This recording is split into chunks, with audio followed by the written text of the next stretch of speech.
சற்று முன் கிடைக்கப்பெற்ற மிக முக்கியமான செய்தி ஒன்றை வெளியாகி உள்ளது. இன்னும் 12 மாதங்கள் தான் இருக்கிறது. அதிமுக வெற்றியடைய வேண்டும் என்றால் கட்சி ஒன்றிணைய வேண்டும் என்று பூத் கமிட்டி நிர்வாகிகள் மேலிடத்திற்கு தெரியப்படுத்தி இருக்கிறார்கள்.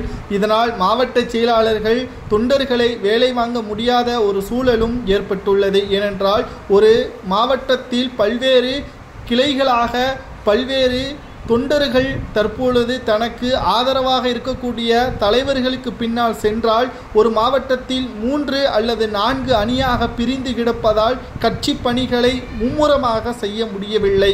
இதற்கு முன்பாக அண்ணன் தம்பியாக பழகியவர்கள் தற்பொழுது மோதலில் இருப்பதால் கட்சி பணிகளில் யாருக்கு சாதகமாக பேசுவது, குறிப்பாக தலைவர்களுக்கிடையே இருக்கக்கூடிய பிரச்சனை தொண்டர்களையும் பாதிக்கிறது என்பது எடப்பாடிக்கு ஏன் புரியவில்லை என்ற பல்வேறு கேள்விகளும் சமூக வலைதளங்களில் அதிமுகவின் கடைக்கோடி தொண்டர்கள் பதிவு செய்துதான் வருகிறார்கள். ஏன் இன்று வரைக்கும் எடப்பாடியால் ஒரு மாநாடை நடத்த முடியவில்லை? மதுரையில் கடைசியாக நடத்திய மாநாடு எடப்பாடிக்கு அவப்பெயரை தான் ஏற்படுத்தியது. அதற்கு பிறகு மக்களவை தேர்தலில் தோல்வி. அதற்கு பிறகு எடப்பாடி மக்களை சந்திப்பதையும் தொண்டர்களை சந்திப்பதையும் புறக்கணித்து வருவதற்கு காரணம் முழுமையாக தொண்டர்கள் எடப்பாடியை வெறுத்து விட்டார்கள்.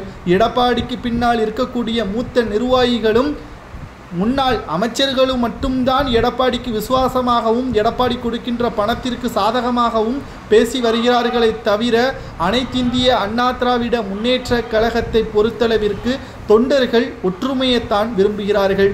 மேலும் அதிமுக ஒற்றுமையாக இருந்தால்தான் அதிமுகவின் எதிரியான திமுகவை வீழ்த்த முடியும் என்பது தாரக மந்திரம் ஜெயலலிதா அவர்கள் சொன்னது. ஆனால் OPS அவர்களை துரோகி என்று கூறிக்கொண்டே அதிமுகவை வழிநடத்தி விடலாம் என்று எடப்பாடி நினைப்பது முற்றிலும் தவறு. இதை ஒருபோதும் ஏற்றுக்கொள்ள முடியாது என்பதுதான் தற்பொழுது சமூக வலைதளங்களில் வைரலாக பரவப்பட்டு வருகிறது.